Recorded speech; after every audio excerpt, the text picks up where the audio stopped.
Zubair sir, please.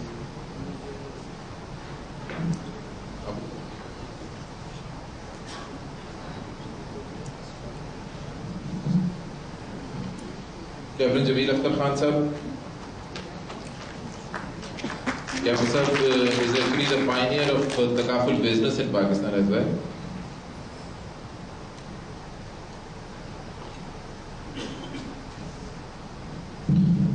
Then Dr. Muhammad Zubair Usmani sir. Zubair Usmani sir.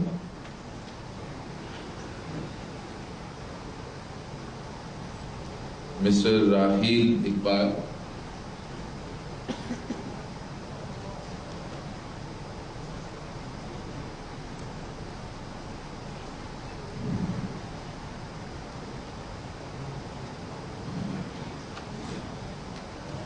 And in the last, Mr.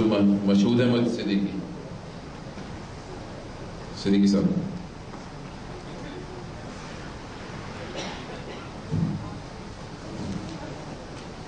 Thanks a lot for very valuable session and the patience of the audience at a very difficult time.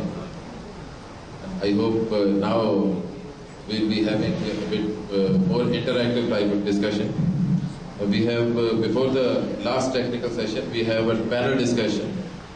And this panel discussion will be chaired by Professor Dr. Muhammad Nawaz sir. Professor Dr. Nawaz sir, you are requested to be seated on the...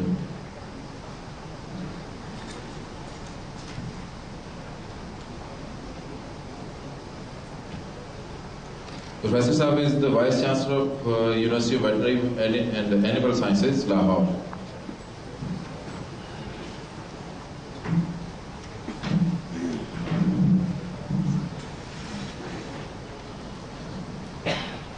And our other participants will be Brother Abdul Malik Qasim as well.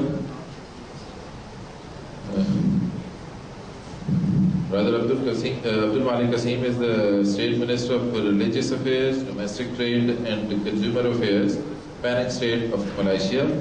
He is also the Chairman of Penang International Halal Hub Development of Malaysia. With him will be Mr. Rahil Iqbal. He will be moderating this interactive session. Mr. Rahil Iqbal. Our other participants are Mr. Farooq Mahboob, who is the auditor of Halal Assessment and Certification Institute. Mr. Farooq Mahboob. Dr. Shahid Raza.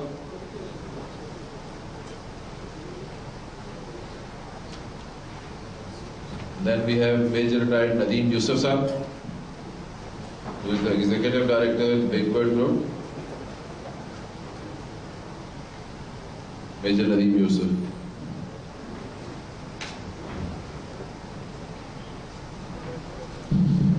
Dr. Aleem Bhatti Saab.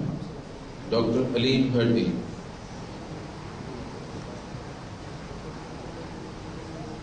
And then we were expecting Shahid Rashid Saab from Samida, and now instead of him he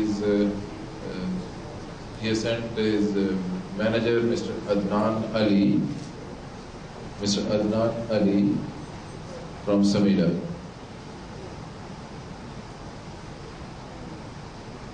Adnan Ali.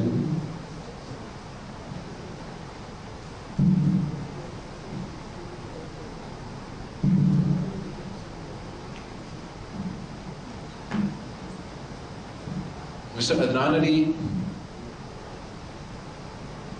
and Dr. Aleem Bhatti Saab.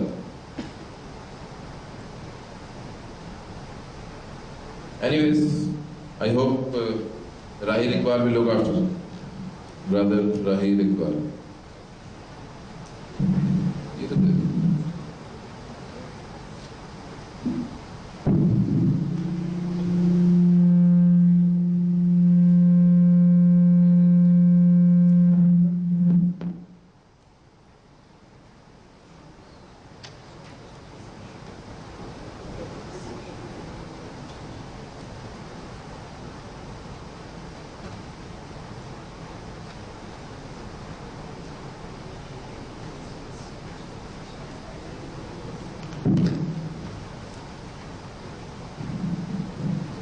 welcome distinguished speakers and guests.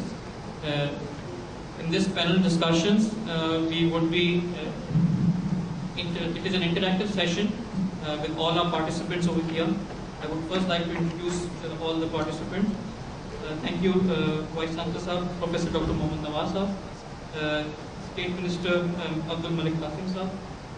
Then we have Mr. Farad Mehboob Sahab and Major Nadeem Yusuf. Basically, this discussion is on an interactive basis on the halal food, the challenges we are facing today, and what things need to be done over here in order to develop and take this thing forward.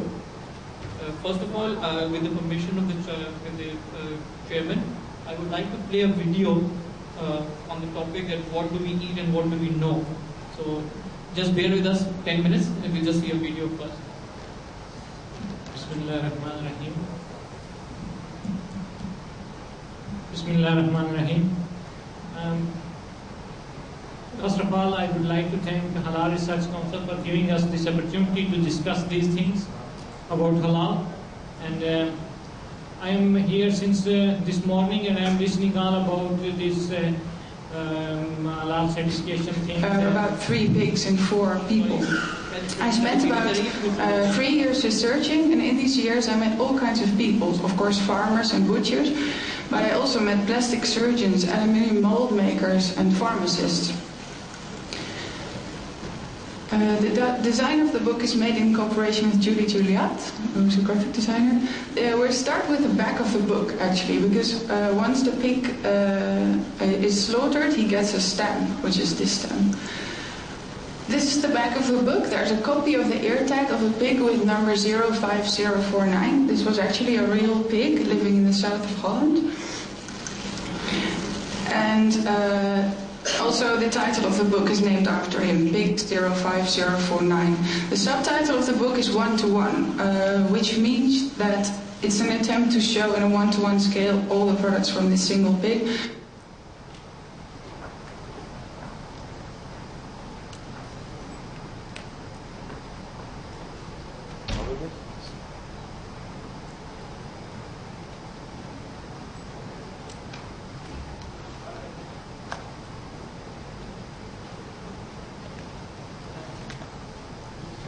But it also means I photographed all the products in 1-to-1 scale.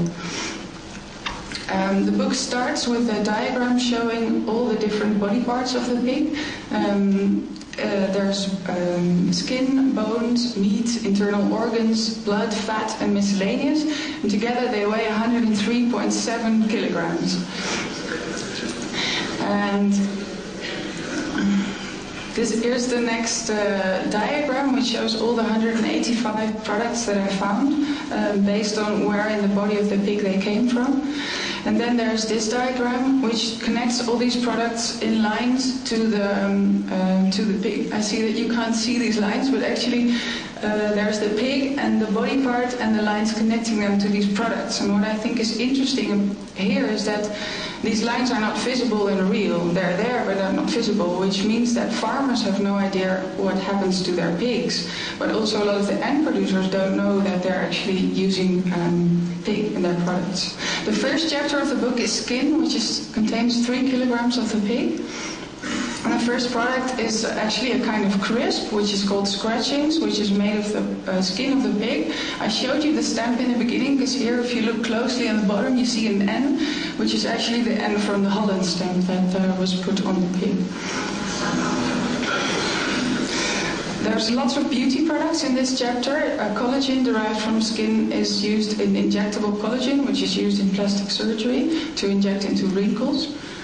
There's a beauty mask, as well as an energy bar. There's loads of gelatin in sweets, actually, and in sweets it's used to make the texture better. So, for instance, licorice, here in the shape of a farm, as well as wine gums, chewing gum, marshmallows, and new gum. And there's also lots of dairy products which you need to retain for